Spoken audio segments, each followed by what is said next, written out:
shall suffer for the sins of the One.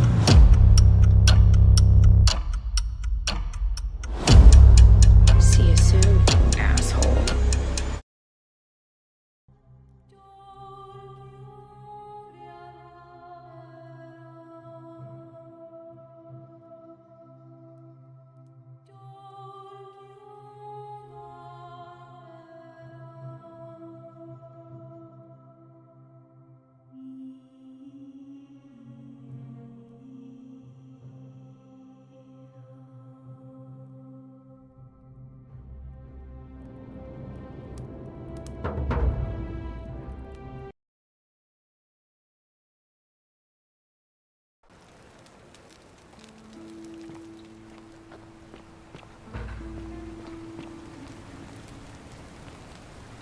Salve, friend.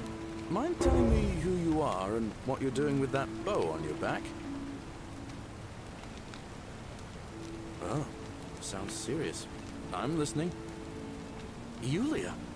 Oh no. All right, I can do that. Poor Virgil. Poor Rufius too, I guess. All right, got it. All right, let me see. Stop Fabia going in, but send the new arrival to the empty shrine. Understood. What? Are you... You're serious, aren't you? I doubt Domitius will let me talk to him, but I'll make sure he passes on the message. I'll go, but once I'm done, I'll need you to tell me how you know all of this.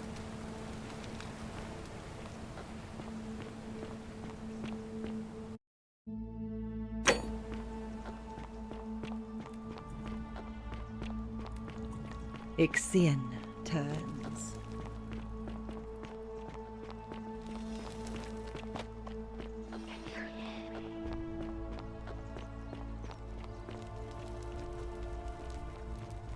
Fabia, listen.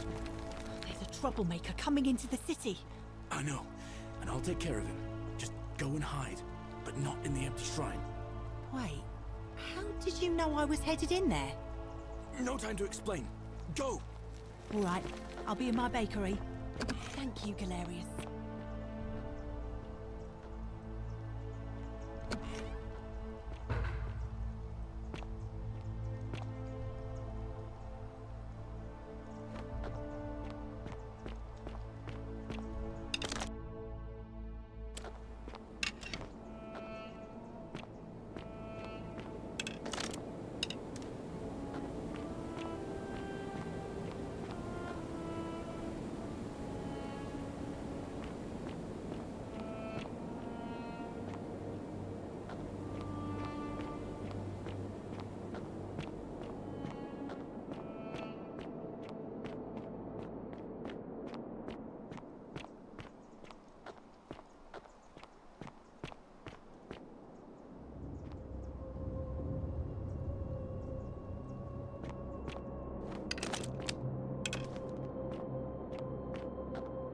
Ah, a visitor.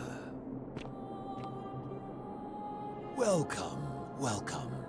May I ask your name? It's a sincere pleasure to meet you. Tell me, what brings you all the way down here?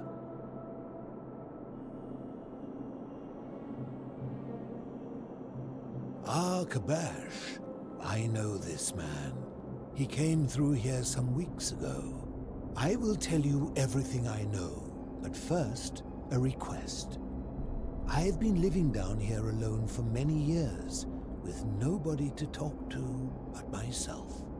The one thing I long for above all else before I die is a good philosophical argument with somebody astute.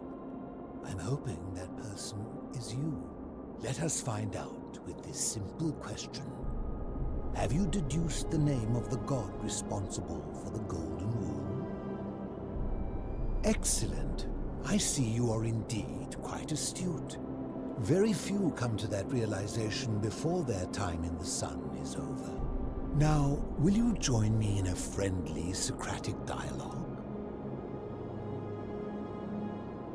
Wonderful.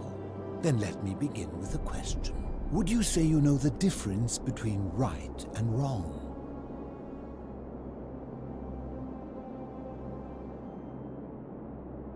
And to what extent? In every situation? So, you're not entirely confident. That is quite sensible. Indeed, I'm reminded of something Socrates once said. To paraphrase, better to know that you know nothing than to know nothing and think that you know. It is because knowledgeable people have learned enough to know they know very little, in the broader scheme of things. You see, out there in the world, being uncertain about right and wrong was acceptable, because our mistakes rarely had consequences. So we would tell lies and bend rules and turn a blind eye and rationalize, and yet still find a way to think of ourselves as good people. But under the golden rule, morality matters. The slightest wrongdoing could result in a mass execution. So to navigate this maze, we would have to be certain about the difference between right and wrong. Wouldn't you agree? So let me ask you this. Is there one system of morality which is always perfectly correct, which you could follow in every situation and always do the right thing?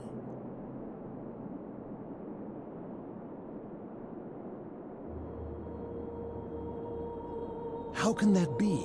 Since they all have differences, it follows that in some cases they would offer different conclusions about what is right and wrong. If there is a correct moral code, then wouldn't it follow that only one can be the correct one?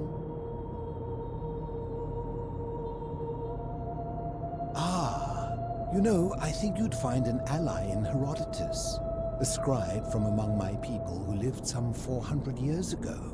He told the story of a man named Darius, whose curiosity was piqued when he learned that a certain tribe had the practice of eating their dead. He asked some Greeks who burnt their dead, "What would it take for you to eat your dead?" Aghast, they replied, "Nothing." Then he asked the tribe who ate their dead, "What would it take for you to burn your dead?" "Nothing," they replied, equally aghast. From this, Herodotus concluded that custom is king, that right and wrong are merely local ideas which do not survive the journey from one tribe to another. I take it you're in agreement? Then let me ask you this. If you visited a tribe where they ate each other, copulated with the dead, and drank wine from cups made out of human skulls, would you still maintain that within such a tribe there is nothing wrong with such conduct?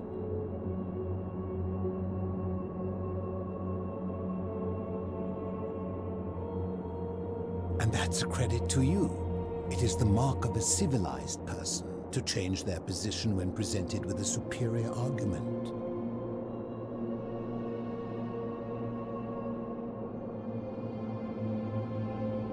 My point is this. I don't think anyone alive truly knows any hard and fast rules about right and wrong.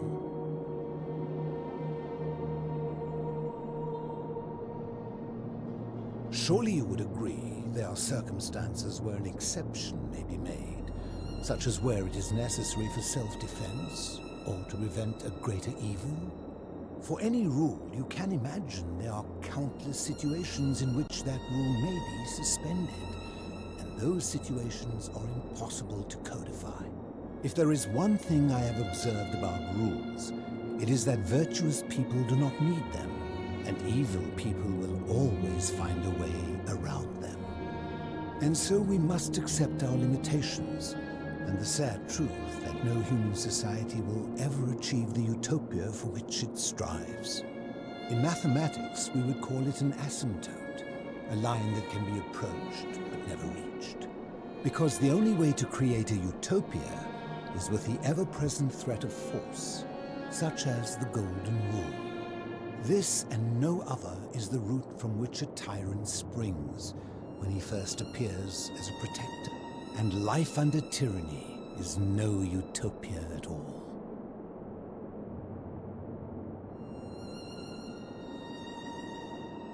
I'm glad to hear that. In any case, thank you for humoring an old man. I would be happy to answer your questions. You mean, how did I end up living alone in this cave with nothing but these relics of the past for company? It's a long story. I was a quarrelsome young man. At 19, I left Corinth for Rome to study rhetoric at one of her finest academies, so I could argue more forcefully. Back then, I used to enjoy verbally sparring with everyone I could, and I was good. One night I found myself in a tavern, in an argument with a drunk mercenary. It became heated, he drew a gladius, and I won the argument, but lost my life. I woke up on the banks of the Styx at a campfire opposite Karen. Of course, I tried to persuade her to let me return, but even with all my skill, I failed. I settled in, made friends, and learned what I could, quickly realizing our little community faced certain death under the Golden Rule. So I began looking for a place to hide underground. Fortunately, I found this place waiting for me. You see, I was not the first to take refuge here. I returned to my friends above, persuaded them to join me, and 12 of us descended for the last time to live out our days hidden from Hades' tyranny.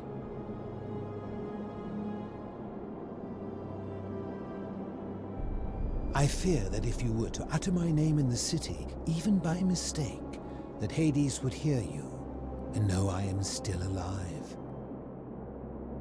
My generation was wiped out, turned to gold, many years ago.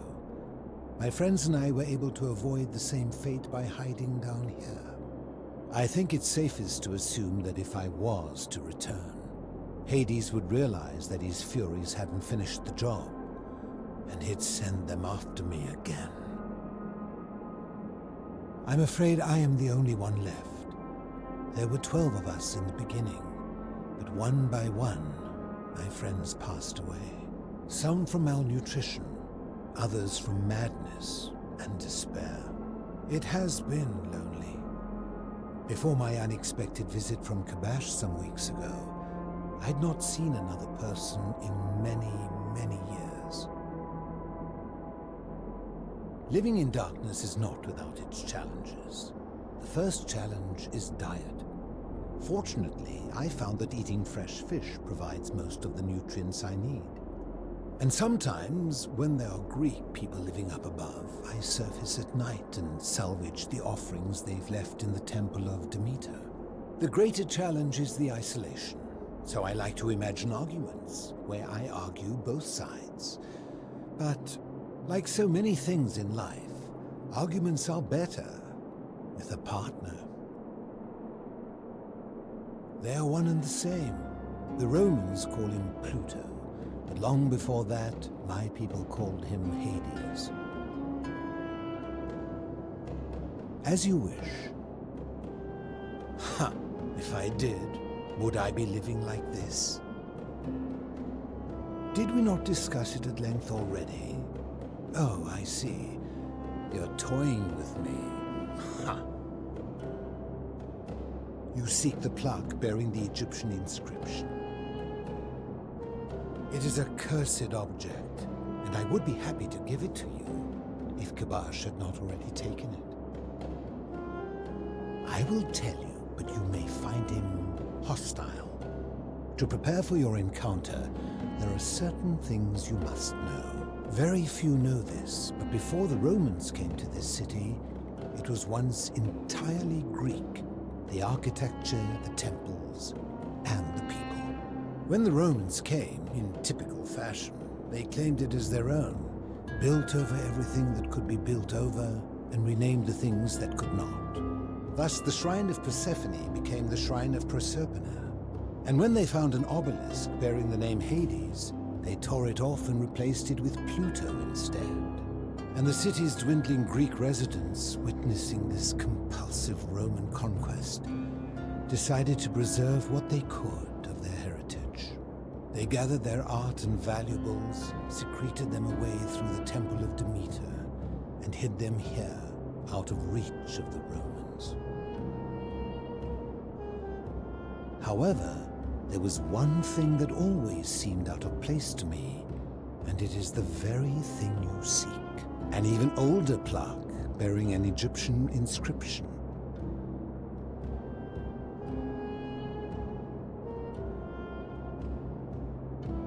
We had no idea until years later when the first of my friends began to die. As a result of their deaths, we began to dig catacombs branching off from this cavern to lay them to rest. We extended the tunnel so far that we accidentally discovered another, an even older tunnel, which somebody had gone to great lengths to keep hidden. Suddenly it made sense why there was an out-of-place Egyptian plaque among our people's possessions. You see, we proud Greeks had thought the Romans beasts for stealing and corrupting our heritage. But it turns out this game has been going on much longer than any of us imagined. I think it is best you head through the catacombs and follow Kabash's trail. There are certain things you must see for yourself. Take this key. You'll need it to open the gate.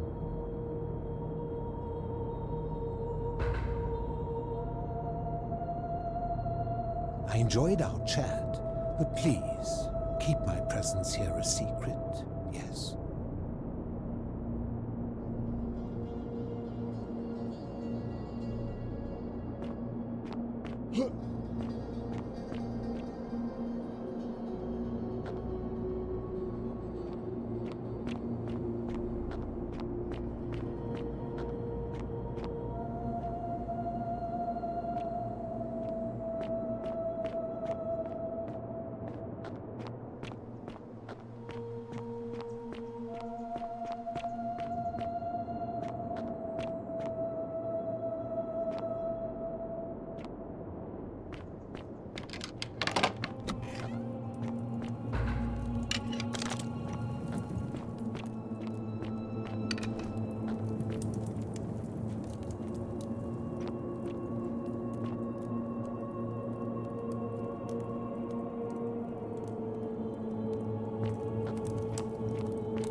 Stop! Do not come any closer. Who are you? I am Kabash. Now, your turn. And let me guess, another Greek or Roman come to loot and plunder the resting place of my ancestors,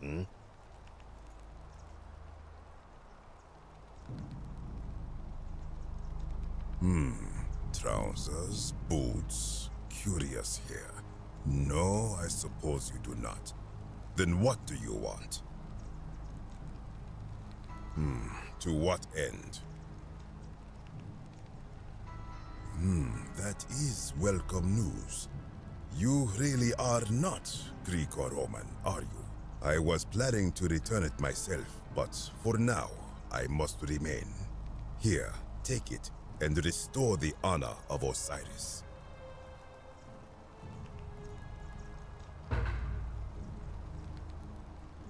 Now, as for the other plaque.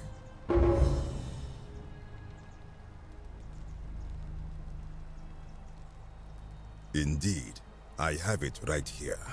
I stumbled across a collection of dusty curiosities while searching for a place to hide from the hungry children of Amit, and there it was. You may not. In fact, I am about to destroy it. Because it speaks a treacherous, blasphemous lie. I will tell you, but first, do you know what this place is? It has a name, and that is the Duat. See what has become of it. I have been down here for weeks, piecing together its story, and here is what I have learned. As Egypt declined and the Greeks had their turn to flourish, their souls came here in great numbers. But instead of adopting our ways, they copied and corrupted them. When they found the obelisk bearing the name Osiris, the true god of the underworld, they desecrated it, removing his name and replacing it with Hades. Even the ferryman of the dead, known to my people long before as Kerti, they renamed to Keron. As if that desecration was not enough, they built over this place, using it as the foundation for their own underworld, so that ours was forgotten. My only solace is that the Greeks then suffered the same fate when the Romans rose to power, renaming Hades to Pluto, and the cycle began anew.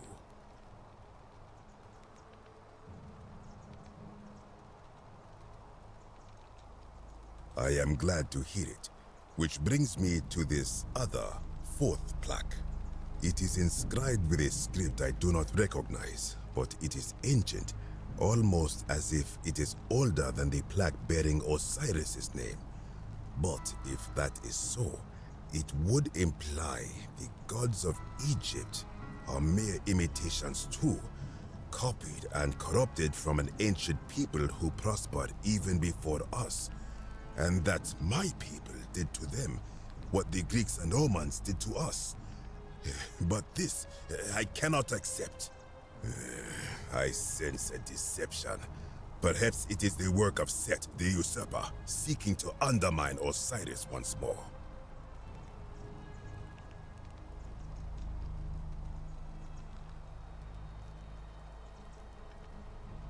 You will never know. This work of sacrilege must be destroyed, thrown into the black abyss below in Osiris's name. You are too late. It is done.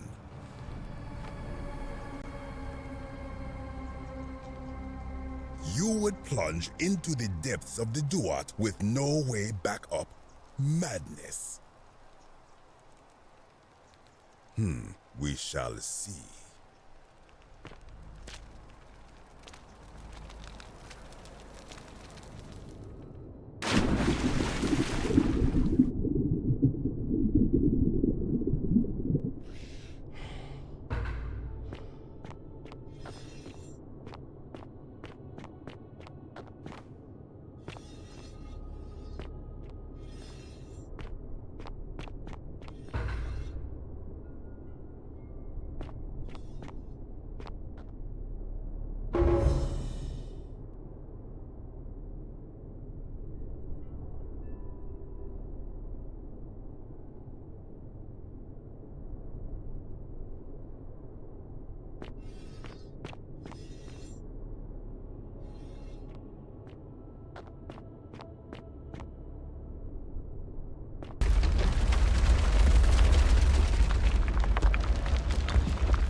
When I told you that you would not find a way back up, that was not a prediction. That was a promise. You will die here.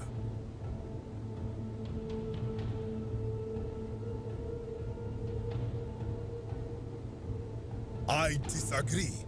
I warned you against coming down here, against perpetuating this sacrilege, but you persisted. You have undermined and dishonored the true god of the underworld. How did you think this would end, if not with bloodshed? Very well, I will listen. But if I sense deception, or if you further insult my gods, I will carry out my threat. So tell me, why should I let you live after you salvaged this instrument of blasphemy?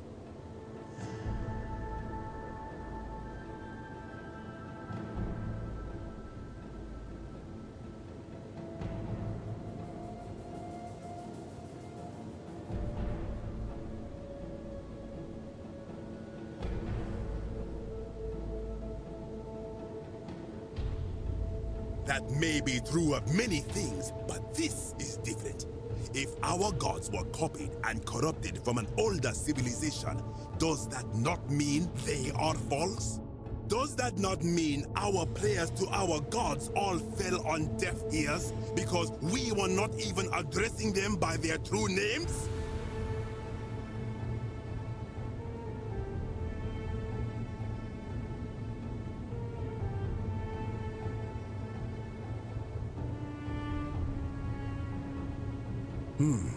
Now that I think about it, my people would sometimes call Osiris the god of many names. Perhaps it is so. But the underworld of my people is so different to this one, and so unlike the way it was described by our priests. Many of my ancestors endured great hardship to live good lives so that we may descend to the Duat in death and be judged accordingly. We prepare to have our hearts weighed on Anubis' scales and to swear ourselves innocent of sin before the 42 assessors of Ma'at. And yet, I arrive here to find the Book of the Dead contained only a seed of truth. And now, I ask myself, did our priests steal and embellish the stories of an older people and feed us lies all our lives simply to trick us into obedience?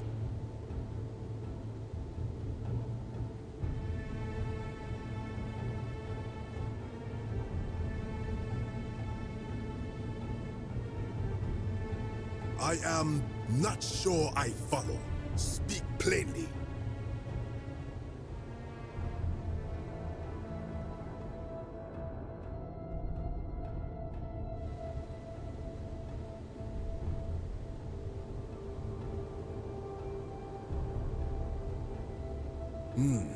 Perhaps there is some truth in that. What is your point?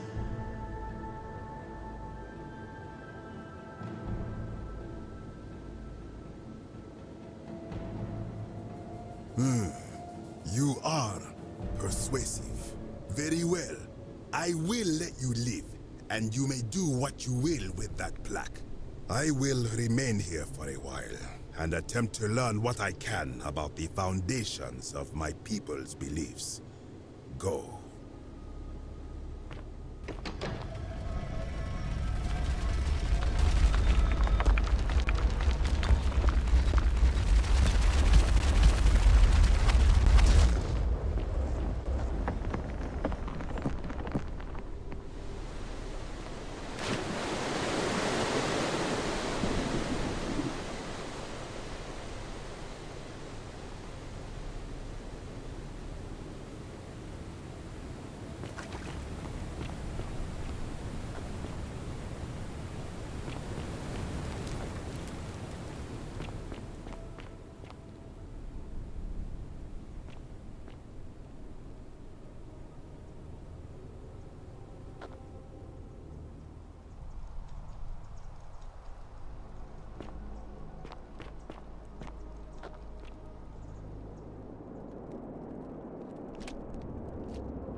Ah, you've returned. Good to see you again, friend. Did you find what you need? I enjoyed our chat, but please,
And here you are. Allow me to introduce myself. As you have already gathered, I've been known by many names. Nergal to the Sumerians, Osiris to the Egyptians, Hades to the Greeks, and Pluto to the Romans. But the one constant through it all has been my title, God of the Underworld. And I've been watching you with curiosity, mortal, ever since your arrival. You're unlike the others, aren't you? And what is more, you carry a weapon that was never intended for mortals to wield, and you do it so gracefully. But there will be time for your reckoning later. First, as a reward for undoing the desecration of my obelisk, I will allow you to satisfy your curiosity. Ask what you will. My story is many thousands of years long. You will need to be more specific. What do you wish to know? This is my beloved. Like me, she has been known by many names. Ereshkigal to the Sumerians, Isis to the Egyptians, the Persephone to the Greeks, and Proserpine to the Romans. Or perhaps you might know her as the goddess of springtime, the cycle of life and renewal.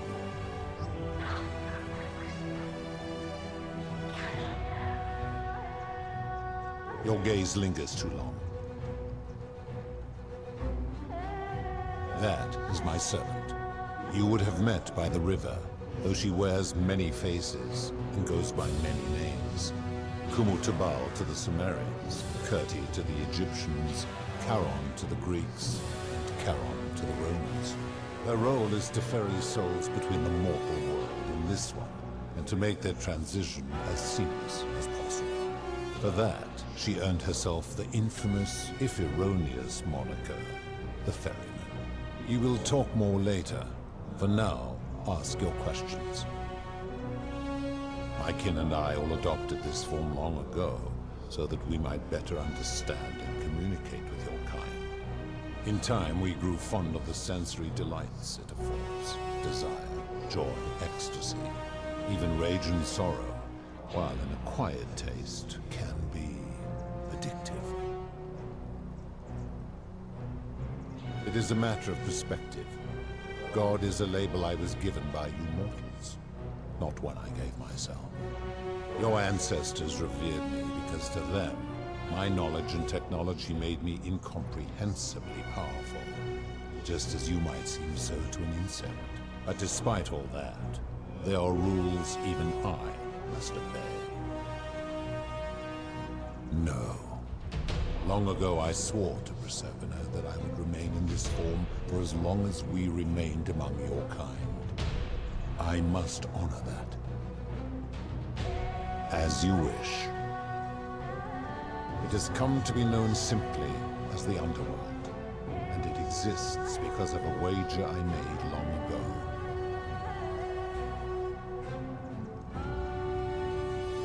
As the first wave of your kind arrived from Sumer, I had them build a city in their own fashion, so that they might be comfortable and recreate their lives here. I had them build the entrance as a vertical shaft leading to baths, to cleanse them of the sins of their former lives, and to prevent escape. I watched wave after wave of Sumerians arrive, and as their civilization declined over the centuries, they were replaced by Egyptians. Of course, believing themselves to be the superior civilization, the Egyptians promptly built over what had been built before, and made all the same mistakes. After another 1,000 years, the Greeks began to arrive, and then the Romans, and they all did the same thing. They built upon the underworlds of their predecessors, renamed their gods, and ensured their foundations were forgotten. To ensure the wager was fair, it was important that my subjects were chosen at random. To this end, I had my servant distribute 1,000 tokens fashioned from silver, a rare element at the time, across all of Sumer. Whoever died while in possession of one of them would be located by my servant and ferried to this place, with no memory of how they arrived. As the tokens were discovered, they were traded, smelted, and fashioned into trinkets, and eventually coins, spreading to Egypt like seeds on the wind. Later, when they spread to Greece, they would come to be known as Charon's obol, or as coins for the ferryman. Some placed coins in the mouths of their dead, hoping they would awaken here, though they had no way of knowing which coins were fashioned from the original tokens. In fact, almost all of the tokens are accounted for, only 2 remain. And so after this wave destroys itself, as it is destined to do, your kind would have squandered the last of its potential to ascend beyond this rock, and Persepone's along with it. It is a regrettable story. One of the first men who came to this place was a king of Sumer, and a troublemaker. To be rid of him, I returned him to his people, on the condition that my servant erased his memories of this place. But the erasure did not take completely, and he told stories of this place as if describing memories of a dream. His tales were committed to writing, which came to be known as the Epic of Gilgamesh. These words were twisted and distorted over generations. Later, the Egyptians would adapt Sumer's stories of the underworld, making them wildly intricate and labyrinthine. Their Book of the Dead and Book of Gates bore less and less resemblance to this place in their priests' pursuit of profit. Then, when the Greeks began to arrive, they proved far more cunning. And in a series of incidents that will not be repeated, 5 of them escaped. A warrior named Heracles, 2 kings named Sisyphus and Theseus, a poet named Orpheus, and a Trojan named Aeneas. They each told embellished tales of this place, how to get here, and how to escape. And so from Sumer to Egypt, Greece to Rome, your kind has always told each other stories about this place, though each story contained only a seed of truth. That is a long story, one that began over 3,000 years ago and continues to this day. You see, long ago my kin and I set out from our home on Elysium to search for other forms of life among the stars. We discovered your planet and witnessed your kind evolving from primates into something lawless and barbaric. You all but destroyed yourselves, your 2 short lives being extinguished by violence and ignorance and disease. Yet Proserpina saw raw potential in you, and persuaded the rest of us it would be squandered without our intervention and stewardship. So we revealed ourselves to your people in a place called Sumer. We offered guidance in agriculture, toolcraft, and law, and you called us gods. For a time you flourished, but soon you were too many for us to oversee. And as you spread from that cradle of civilization, we saw something disturbing. We had sown the seeds of dependency and confusion, and soon you returned to your old ways of violence and ignorance, this time in our name. My kin had seen enough, and gave up on your kind, condemning you as barbaric and chaotic, scarcely more than animals. We began preparations to return to Elysium, our home world, a utopia unspoilt by conflict and unimaginable in its beauty. But my Proserpina could not bear to abandon your kind without guidance, and knowing it would force the rest of us to leave her behind, she made an extraordinary sacrifice. She gave up her immortality to descend permanently to the ranks of humankind. And so she began her inescapable trajectory toward death. Horrified, I acted swiftly. I placed her in suspended animation in a deep frozen sleep to prevent age and sickness from claiming her. And then I pleaded with Proserpina's father, who the Romans called Jupiter, to bring her with us to Elysium. It was and is my hope that once there, we might one day learn to undo what she has done to herself. But he refused. I did everything I could to persuade him, but he would not relent. He would rigidly uphold his final pronouncement. Humans were unworthy of ascension to Elysium, and no exceptions would be made. But seeing that I was aggrieved, he proposed a wager, the terms of which were as follows. If even one human city could prove itself capable of living without sin for a single year, then Proserpina and all of humanity would be permitted to join us in Elysium. My part would be to remain behind, the last of my kind, to watch over you, without interfering, and to sit in silent judgment. And so my reward has been to languish here, enduring a 3,000-year winter, waiting for the day your kind proves itself worthy of her faith in you, so that I might take her with me to Elysium and unthaw my goddess of springtime. And here I am, after all this time, still waiting.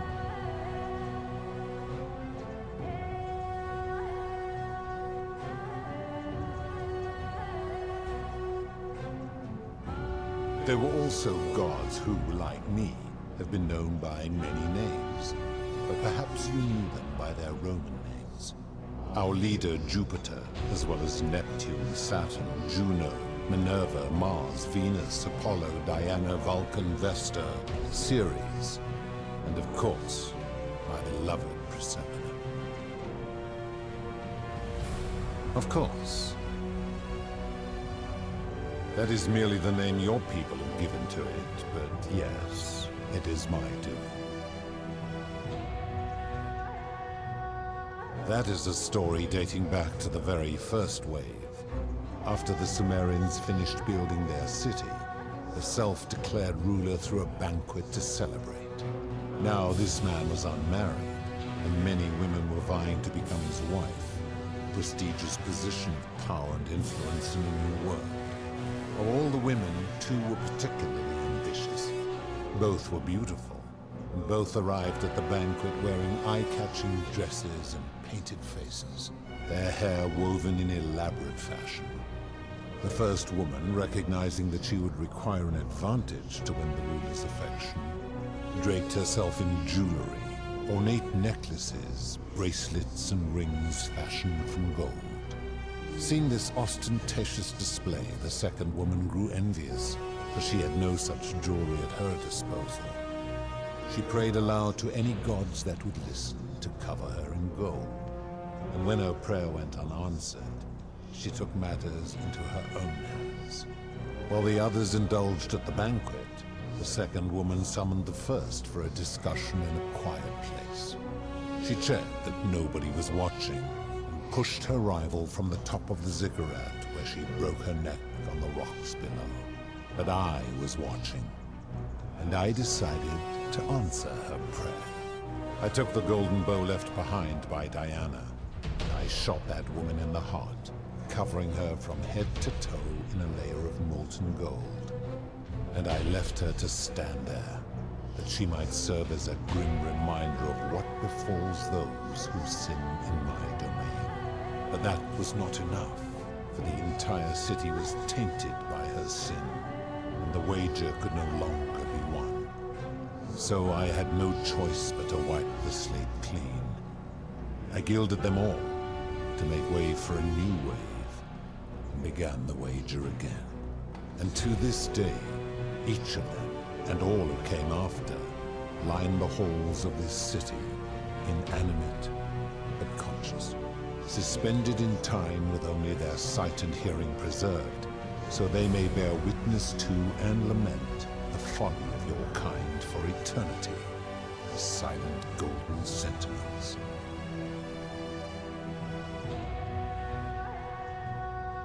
When my kin departed, they left behind many relics which I inherited. Consolation prize of sorts. The golden bow originally belonged to one of my kin, who the Romans called Diana.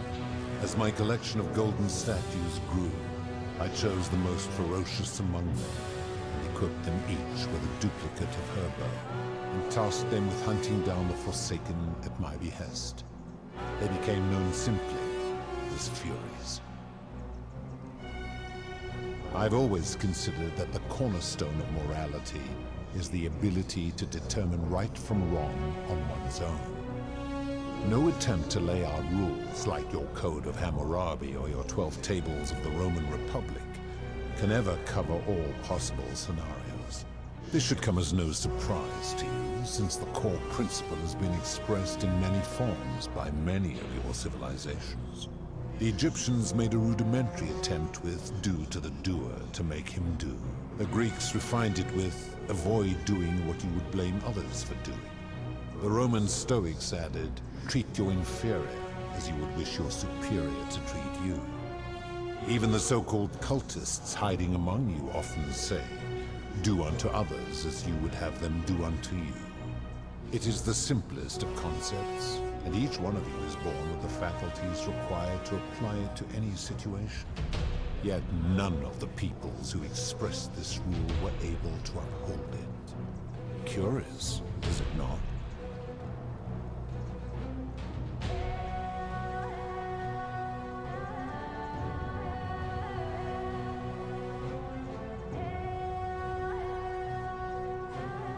Enough. You clearly know nothing.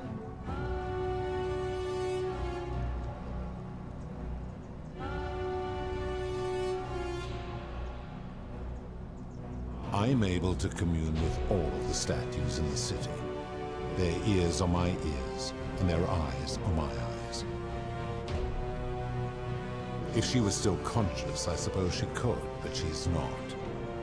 Why do you ask?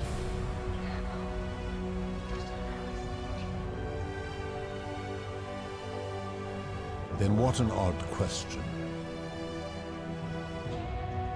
Do you plan to speak in sweeping generalizations, or are you going to give me an example?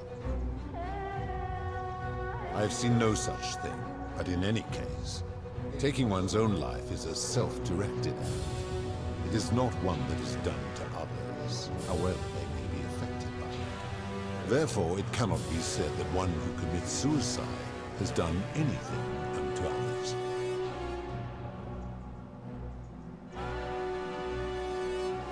Applying this rule always requires us to interpret the meaning of the words. A literal interpretation helps to minimize the ambiguities of your primitive language.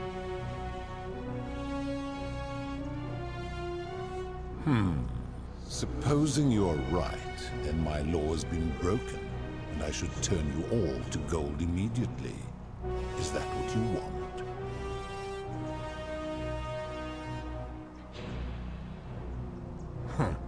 Now tell me, what other sins do you believe I have overlooked?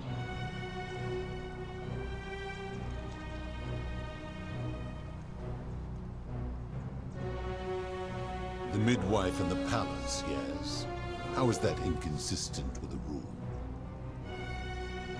The rule is do unto others, meaning other people. Those statues are something else now. Bloodless shadows, mere shapes of their former selves. They are forsaken. What happens to them is no concern of mine. Now tell me, what others sit? You speak of the moneylender. How is that inconsistent with the rule? And he would never have signed a contract pledging his labor for 30 years. All he did was enforce the terms of a contract signed voluntarily by others.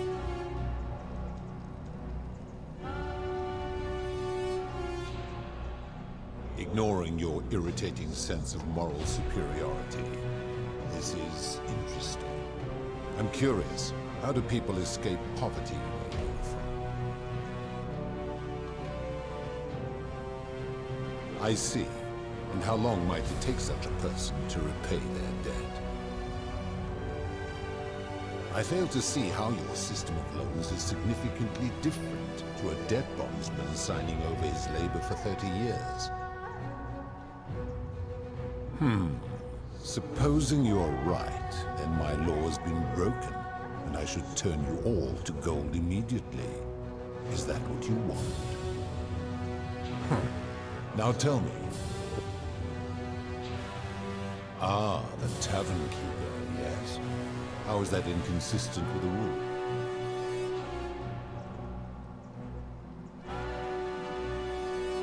I disagree.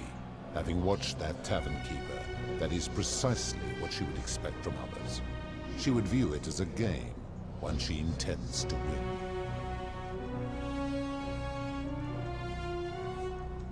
Applying this rule always requires speculation to some degree. It requires us to ask what another person would want if they found themselves in another situation. Not if we're wise enough to know the mind of man. Supposing you're right, then my law has been broken, and I should turn you all to gold immediately. Is that what you want? Now tell the merchant. How is that inconsistent with the rule I've outlined? I disagree. Having watched this merchant, that is precisely what he would expect from others, and he would be quite capable of paying the price anyway.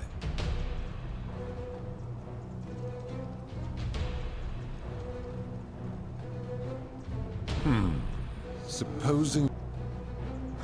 Now tell me, Do you honestly think you could do better?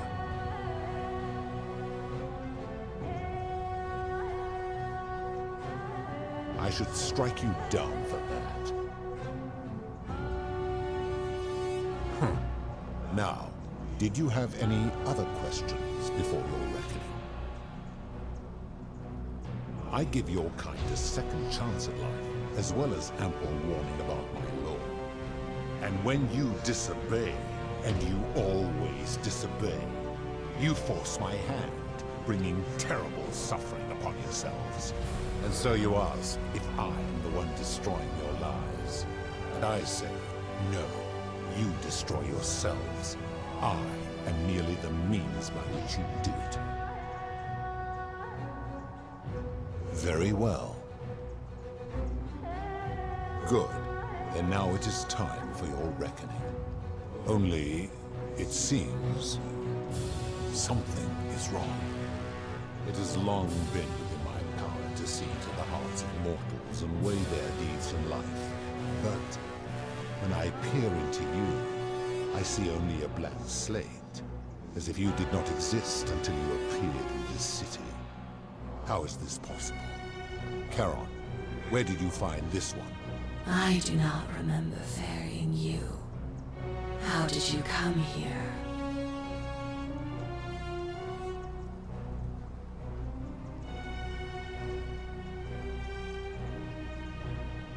If that is true, then I sense the intervention of someone powerful. How did you come to be in this time, mortal? Who brought you here?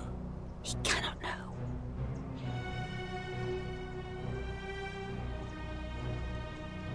I do not know. My kin departed long ago, and Proserpine has slumbered for 3,000 years.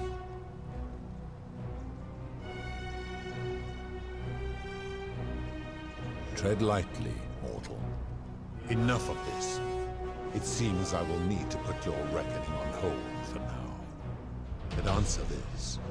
Why have you come here? What is it you seek?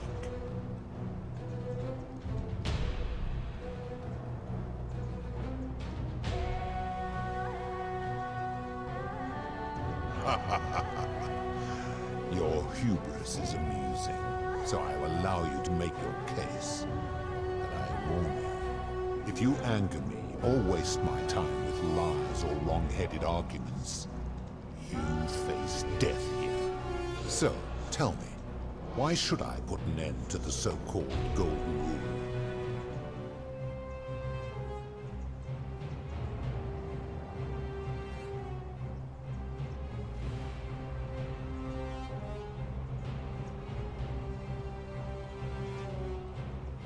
How so? And be specific. You have made a grave allegation, and I expect you to back it up.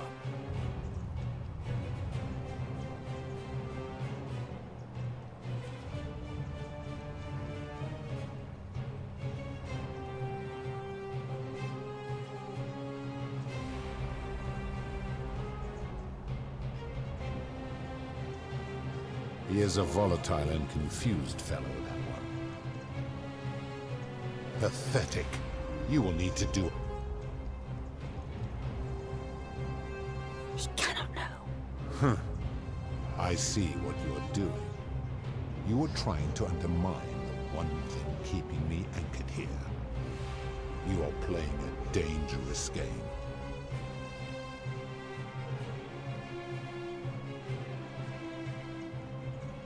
Liar! How dare you come into my domain and attempt to undermine the thing I hold most sacred? You will make a fine statue. Do you really think you can wound me, a god, with that primitive weapon?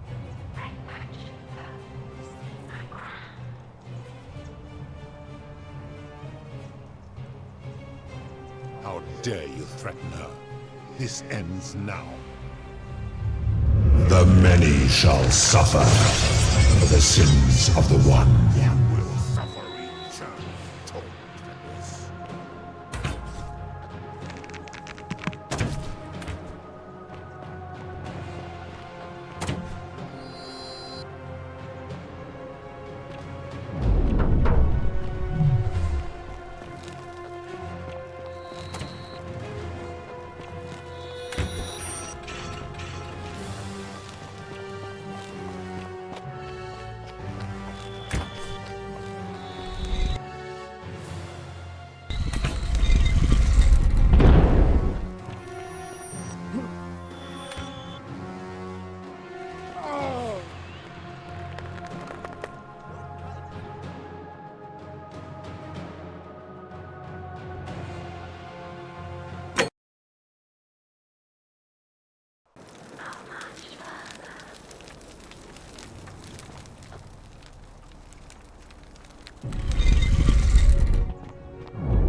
Good. It is an Charon. If that... How did you... That would explain why you first appeared in her shrine. But...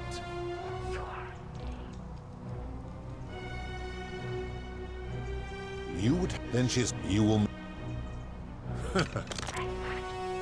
First...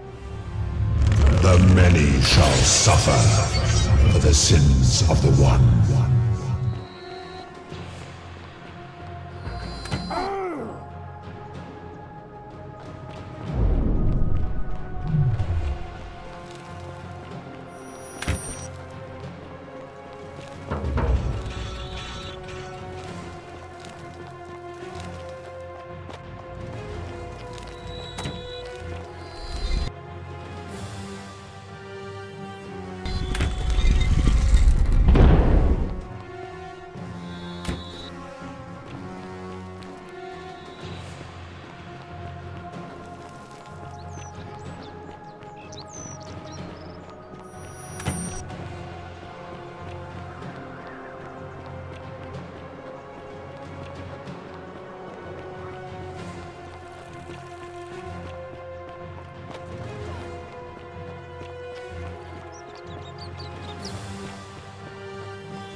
Salve, friend.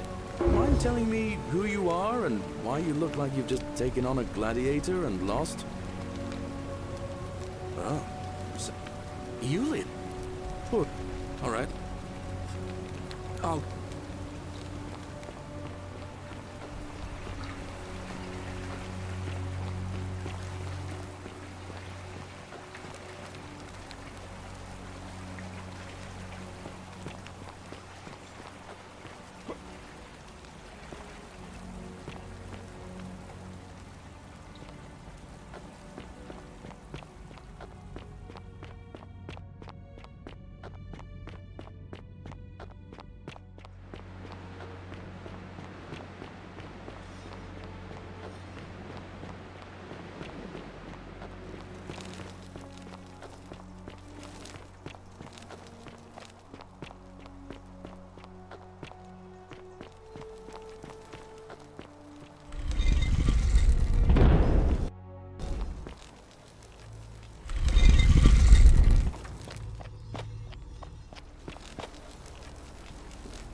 And here you are. Allow me.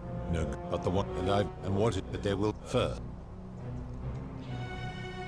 I would recognize that anywhere. And yet my beloved still wears hers. What is this? How did you come by it? You vile, despicable creature. Why would you do such a thing? And worse still, boast about it.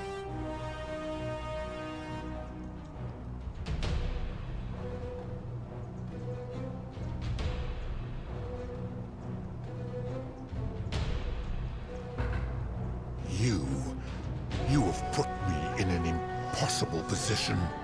If I refuse, you will murder her. And yet, if I agree, I will lose my wager and return to Elysium humiliated and alone. I do not see that I have a choice in this. Your treachery and savagery have opened my eyes like nothing I've witnessed in 3,000 years. And now you have shown me your species' true colors. And I see that Proserpina was a fool to have ever believed in you at all. This has gone on too long. It is time for me to let go of this form, of her, of all of you. But know this, if I abandon the wager and leave for Elysium, neither she nor your kind may ever ascend.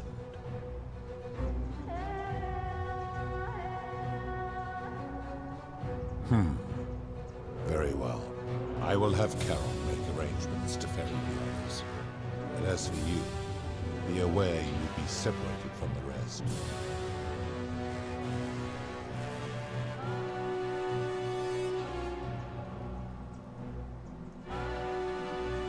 Once this exodus begins, the events that brought you to this moment will never have taken place, and you will have created a paradox.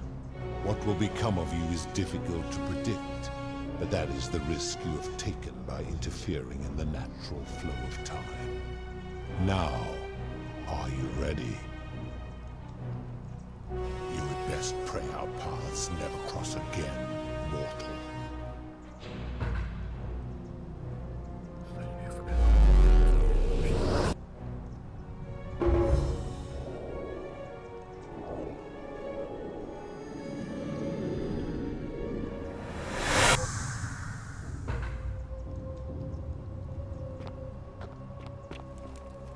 Oh. Hi there. Gave me a bit of a fright. Thought I was in here alone. I'm Al. Well, here I am. I'm sorry, I didn't catch your name. Oh, did that lady in the forest send you in here after me? I guess I lost track of time, learning about the history of this place, and it is extraordinary.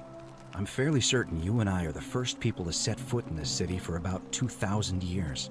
Fortunately for us, the last person in here was a Roman man named Galerius, who inscribed an account into a tablet. Apparently, there was a community of 20-something people trapped in here, and living in fear of a curse they called the Golden Rule. They believed that if even one person sinned, an unknown god would cast them all into gold, like the 1,000 people who'd lived here before them.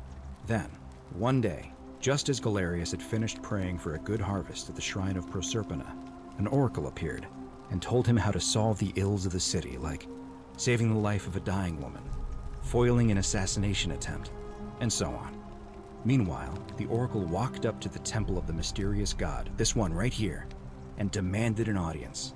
And the doors just opened up to him. Nobody knows what went on in there, but Galerius wrote the oracle must have been more persuasive than Odysseus, because the next thing he knew, the ground shook and the voice of that god rang out over the city.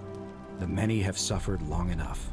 Unfortunately, Galerius' account just sort of stops after that, leaving a lot of questions unanswered. What became of him and the other people who lived here? What happened to all the golden statues? And did this mysterious oracle single-handedly undo the curse that had terrorized people for hundreds of years?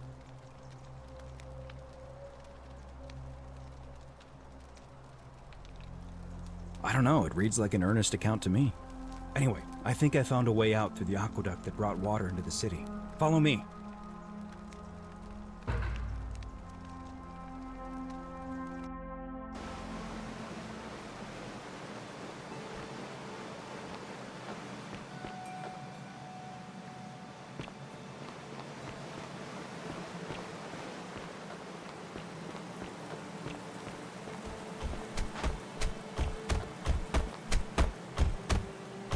I'm gonna pause here for a moment and make sure nobody else is ever lured into this temple. You go on ahead. I'll be there soon.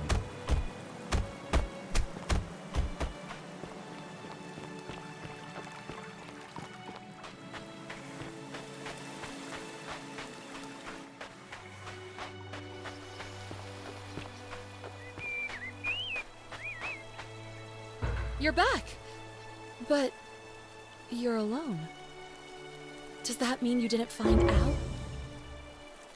Oh, what a relief. Thank you so much.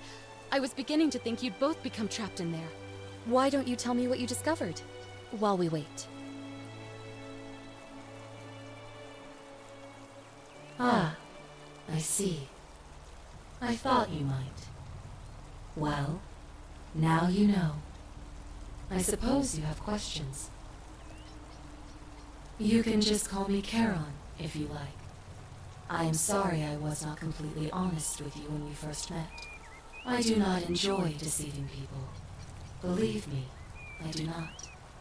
But I have learned, from 5,000 years of experience, that most people find comfort in familiarity, in gradual change, and coming to see the truth in their own time.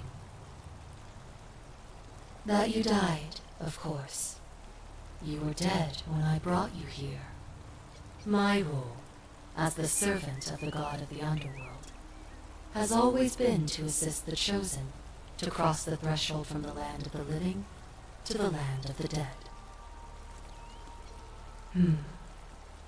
Usually, when people do not remember how they died, it is because they suffered a terrible trauma.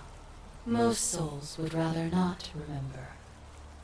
Ask yourself honestly, do you really want to know?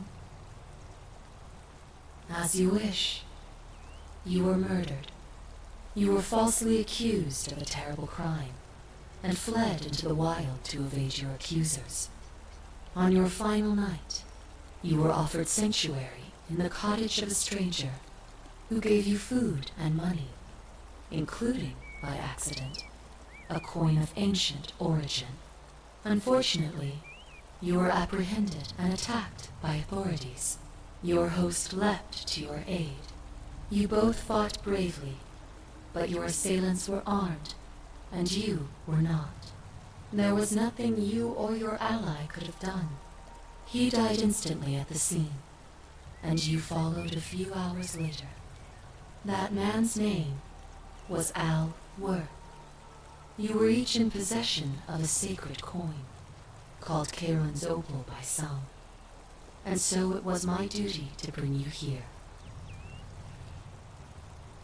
Perhaps you have heard the tales of the Greeks and Romans burying their dead with a coin in their mouths to pay the ferrymen for passage across the river. Well, those stories contained a seed of truth, but not any coin would do. A long time ago, my master created 1,000 silver coins and had me distribute them across the world. My orders were simple. Whenever a person died in possession of a coin, I was to locate them and ferry them here.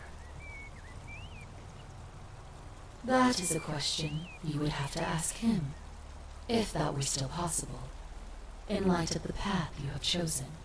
I am just his servant, doing his bidding. Only now, I find myself bereft of purpose. You see, the coins on you and Al were the last of the 1,000 in existence. There is nobody else to ferry here, nobody to keep you company. After 5,000 years, the underworld has finally run its course. I see no point in keeping you here, but I have to ask one thing. That you keep this to yourself. Look! Here comes Al now. Al!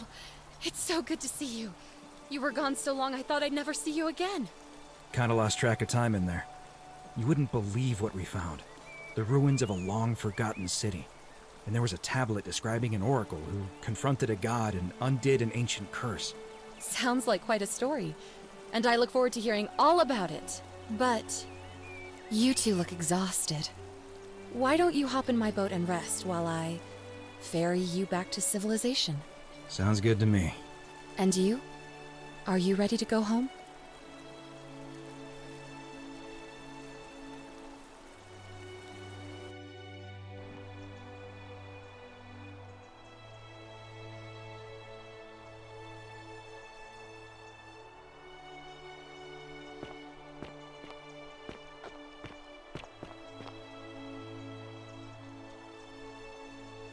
Hey, you made it. It's great to see you again. I read about your trial in the news.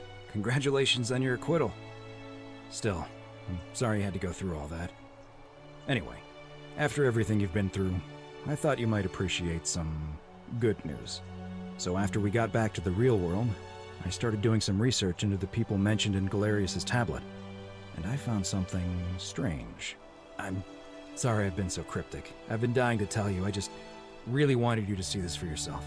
Why don't you head on down there? I'll catch up with you at the other end.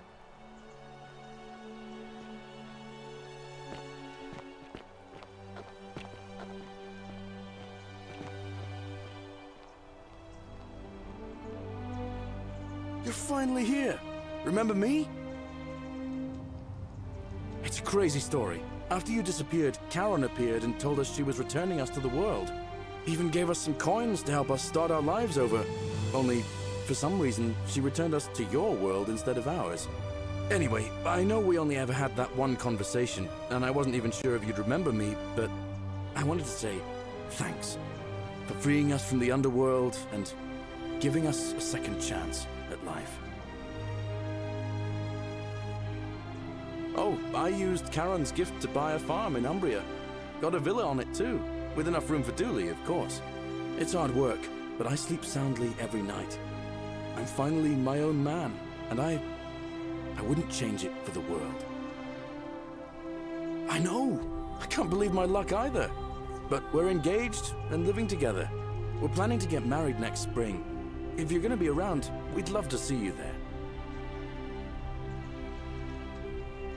Of course, there's a whole museum full of people waiting for a chance to thank you, so you better keep moving. We'll speak again soon, my friend. Oh, hello. You're here. It's lovely to finally meet you.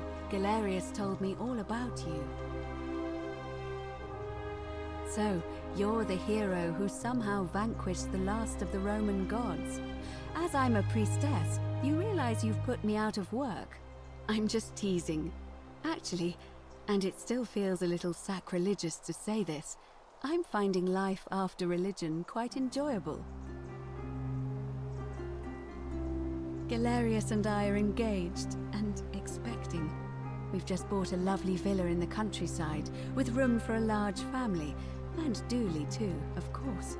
It feels like the world has just opened up for us. There's so much to learn, and so many more possibilities for our children than we ever imagined. We're just so thankful for what you did for us, for all of us.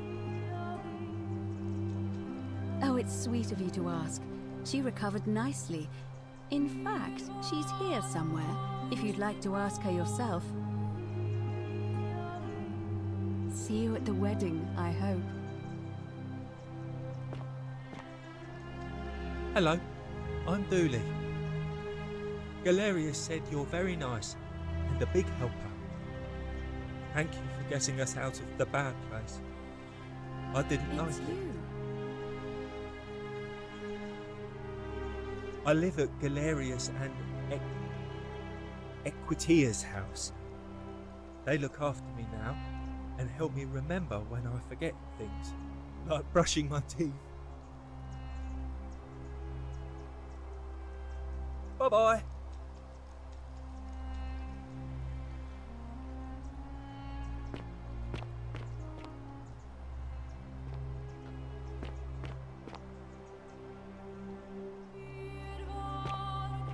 Hey. Hi there, I'm Horatius. I understand we have you to thank for giving us a second chance at life, and reuniting Centilla with us as well. So, thank you. I'm living up north and studying in the military academy in Modena. I'm going to be an officer one day. The world's changed a lot, but some things stay the same. Would you believe we're still studying military tactics from my time? Alexander the Great, Caesar, Hannibal Barca. Still, I have to keep challenging myself to let go of old ways of thinking and embrace the new. As Seneca wrote, the ones who pioneered our paths aren't our masters, but our guides. He's not my... Oh, I see what you did there. Good one. He had more trouble adapting than most. He got himself disqualified from the UFC. So he started some kind of underground blood sport tournament, like we had in Rome. Suppose it appealed to people's baser instincts. And they say he made some good coin, killing a bunch of men like that. But his luck finally ran out. And his life along with it. You know what they say. Live by the sword, die by the sword. Perhaps. And you. Farewell. I take it you're the Oracle. Thanks for coming. Actually, I changed my name to Cynthia. I didn't want to be associated with Sentius after what happened. I'm not sure if you heard, but after you drove Pluto off, Proserpina emerged from the Great Temple. She knew right away what none of us had figured out about that psychopath. He'd been keeping my little sister locked up in the upper cistern all that time. But he's been dealt with. He's... you know what? The important thing is, we'll never see him again. Anything I want. I'm a woman of means in a vast new world. I can go wherever and do whatever I please. Of course, I mostly just stay in my villa and have my servant Alexa summon things for me, because it's just awful out there. Barbarians everywhere. He's still there, all alone. The last golden statue in the underworld. Trapped in a metal shell, slowly losing his mind until the end of time. Eternal torment. Just what he deserves, if you ask me. You too. See you around.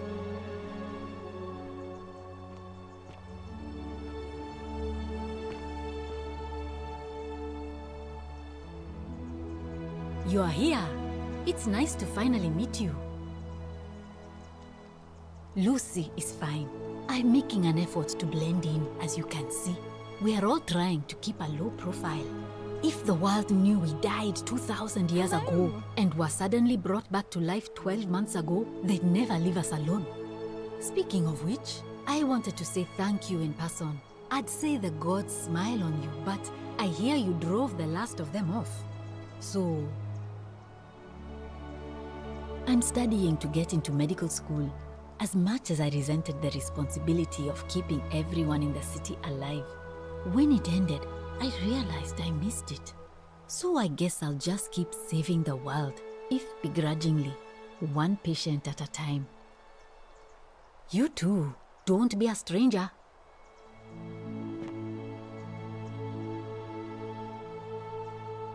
You're the Oracle, right? Oh, of course, sorry. And I never got a chance to thank you for telling Galerius how to save my life. And of course, getting me and all of us out of a terrible situation. Oh, I barely recognize myself. I'm living in a house share in London with my wonderful girlfriend. And I'm studying English at university. Eventually, I want to travel the world and write about it. Turns out, it's about 30 times bigger than the Roman Empire ever was. Did you know there are entire continents Rome never knew existed? And you can travel almost anywhere in an aircraft, which is rather like flying on a Pegasus, but much more comfortable. Oh, sorry, you already know all that, of course. I'm just so excited. There's so much to see and learn and write about. I have noticed people from your time have no idea how fortunate they are. I hope to change that. One day. Last I heard, Malleolus kept insisting he was the last rightful ruler of the Roman Empire, and wound up being committed to a psychiatric hospital. As for Claudia, she was always so viciously unhappy. Someone said she'd blown all her money on wine, trying to drink herself back to the underworld. After the horrific way they treated Ulpius and me, I can't help feeling a sense of... what's that German word? Schadenfreude? I couldn't agree more. Ugh, someone told me she was boasting about getting her claws into some rich prince. and how she was going to be living the high life from now on. Even in your time, life still isn't fair. Apparently, he'd proposed before they'd even met. And last I heard, she'd bought herself a first-class one-way ticket to join him in some exotic place called... what was it? Nigeria? Some people have all the luck. Really? Huh. I feel better already. Thank you. You too! If you're ever in London, let me know. We can go to bars and drink wine and listen to the stories of the 9 million people who live there. I hope so.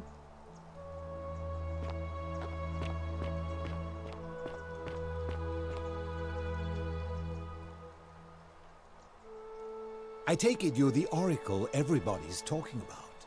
It's a pleasure to finally meet you. We have... I'm sorry, I don't remember.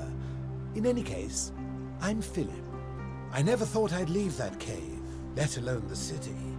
And now I'm living in the 21st century. What a time to be alive. And it seems I have your catabasis to thank for it. I'm working as a consultant to the Faculty of Classics at Cambridge University, helping fill the odd gap in their knowledge. Not that I need the money, but I do love being around enlightened minds again. My sincere thanks once again.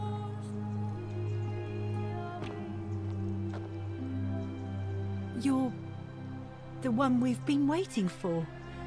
I'm Fabia. I wanted to say thanks for sending Galerius to save my life. I don't know how you knew, but I would have been crushed by that shrine for sure. I'm just so happy to be here, with you and everyone, together again, even if it's just for one more night. Well, it's not like I have to work with all the silver Charon gave me, so I just do what makes me happy. Mostly that means baking for my friends and looking at memes while binging TV shows in yoga pants. What a time to be alive. Thank you. I really am. You too.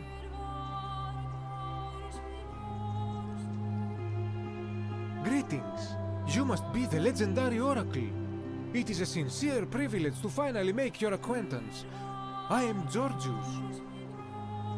I am told we have you to thank for freeing us from Hades, and for that, I am most grateful. I am reacquainting myself with Greece. It has changed so much over the last 2,000 years, I barely recognize it. This is at once heartbreaking and thrilling. Perhaps one day, once I have seen all of this new Greece and sampled her delights, I will settle down in Santorini in a villa overlooking the Azure Aegean Sea.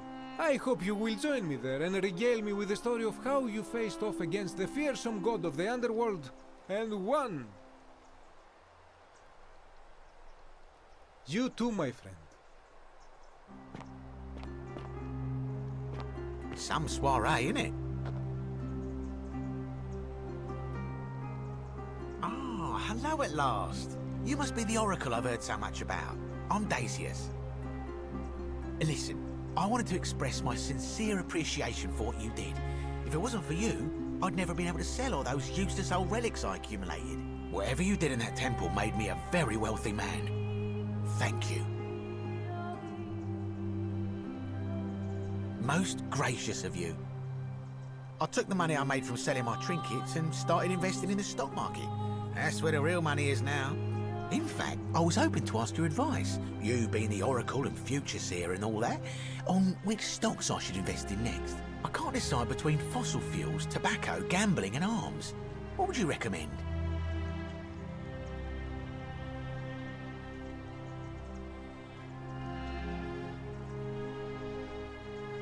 Oh, don't be like that. You can tell your old pal Dacius. I won't take no for an answer.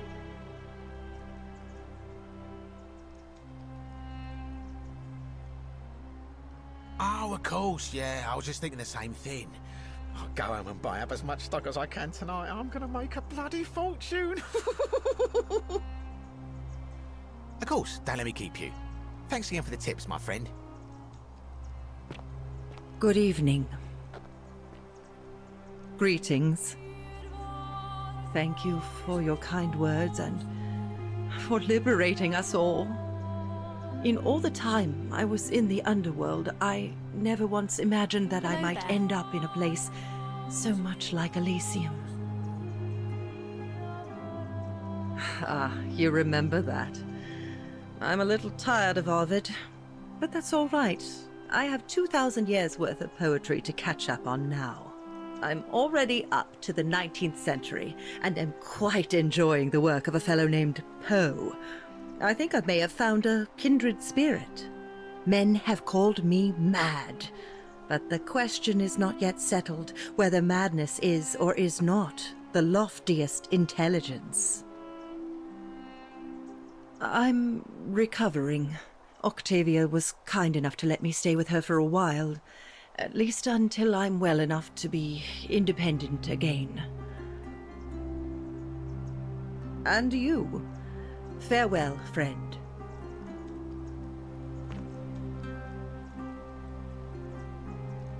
Oh, hello. It's lovely to meet you. I've heard so much about you. I'm thankful that you're here. I was sure the person who drove off the last pagan god would have more important things to do than visit the likes of us. But thank you for coming and for saving our lives. What you did was extraordinary, and I'll never forget it. I'm living in Rome again, in a charming little flat by the Tiber, not far from my old place. Oh, and I'm training to be a crisis counselor. After you sent Galerius to persuade Ulpius not to take his own life, I was inspired. I just want to spend the rest of my life helping people, like you helped him. Thank you. That means a lot. And you. Oh, and I hope this isn't too forward, but some of us are going out for a drink after this, if you'd like to join us. Wonderful. I'll see you soon.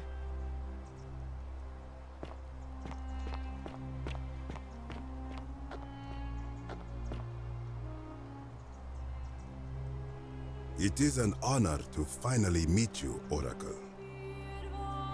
You know my name? Oh, of course. You are an Oracle. You know many things. I too would like to offer my thanks for releasing us from that place, and for your role in bringing us here. This world is truly wondrous. For a time, I returned to Alexandria, but they have no need of another fisherman, and I came to see there is nothing for me there. Instead, I have decided to follow the custom of your youths and backpack the world. It is a great adventure, and I have met many people from many cultures. I spent the first 25 years of my life avoiding the 42 sins that would deny me access to the afterlife. Now, I think it is time I had some fun. Indeed. Thank you, Oracle.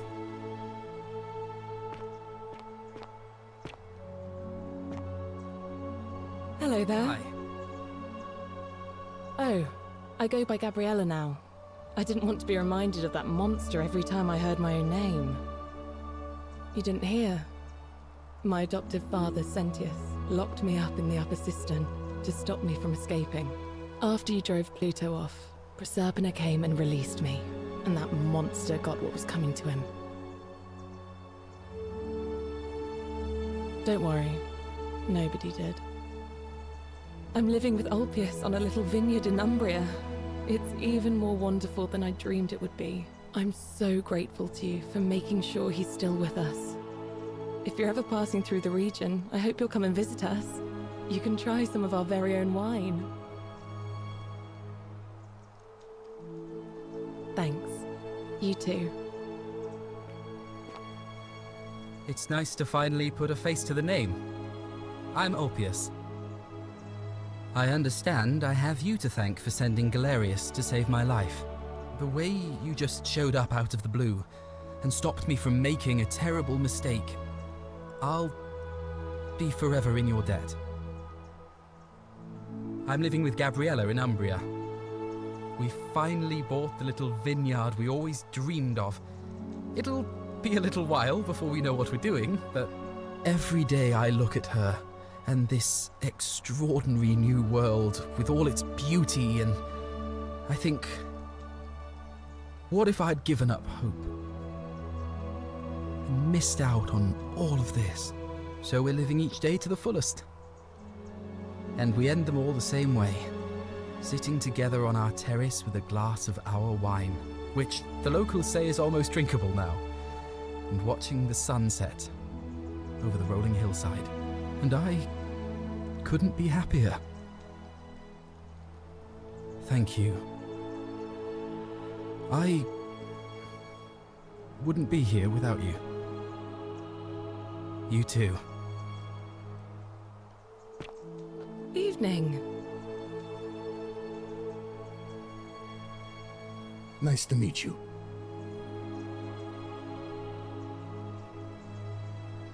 I go by Rufus now. Hi. New start, new name. Oh, and thanks, by the way, for what you did. Sorry, I'm no good with the mushy stuff.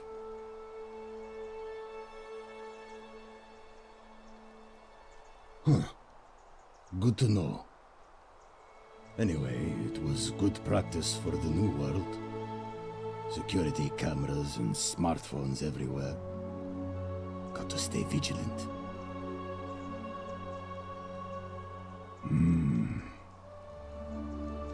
I live with Virgil in Rotterdam, not far from where he grew up.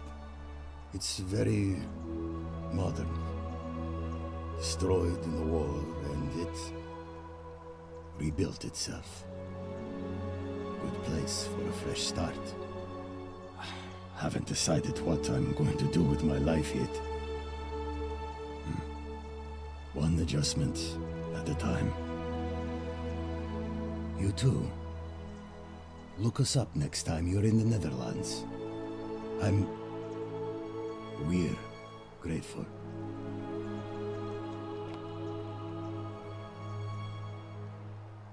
It's so nice to finally meet you. I've heard so much about you. I wanted to thank you personally for getting us out of there, and for helping Rufus come to terms with himself. He may come off a little gruff, but once you get past that, he's a lovely fellow. I'm studying to be an architect again, and living with Rufus in our beautiful flat in Rotterdam, just down the river from Nijmegen, where I grew up. Of course, it's improved immensely since I was there last. Gleaming futuristic buildings and clean streets full of educated, accepting people. You natives of the 21st century have no idea how fortunate you are. You too, as Rufus said in his own laconic way, if you're ever in the Netherlands, we'd love to show you around. It's the least we could do.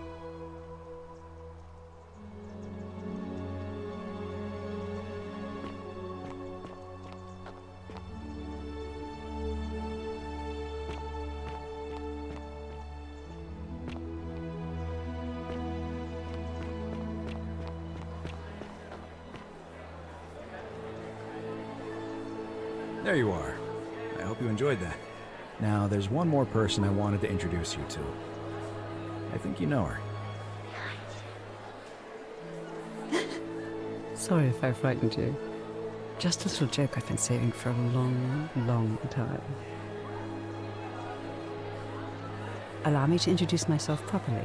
I am Proserpina, former goddess of the cycle of life and renewal, and now a regular mortal. I wanted to meet you in person, and thank you for freeing all these people, and me. I hate to think what would have happened to us without your intervention.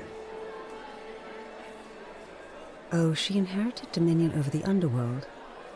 Last time we spoke, she was working on a new world of some kind. She wouldn't say what it was, but I'd be surprised if you don't run into her again. I imagine we all will, one day. I don't know what happened to him. I haven't heard from him, and I rather hope it stays that way. I did. I may have given up my immortality, but I still retain my gifts as the goddess of the cycle of life and renewal. After witnessing Pluto punish countless poor souls over thousands of years, I knew this generation, the final wave, would not survive. So I tried to give them a way to buy more time. A second chance. Rather, as many second chances as they needed to avoid his wrath. Indeed. Suffice it to say that while Pluto was controlling the eyes and ears of each golden statue, I was able to control their tongues and whisper to you when he was distracted. I am sorry my messages were so cryptic. There were only ever brief windows in which I could speak to you without being detected. And you, although it feels like I've known you forever. Oh, and one last thing. Do you remember all those golden statues scattered throughout the city? Good, because they remember you. Well done, my friend. Of all the heroes who ever journeyed to the underworld and returned, none came close to achieving what you did. Hercules, Orpheus, Theseus, and Aeneas would be proud.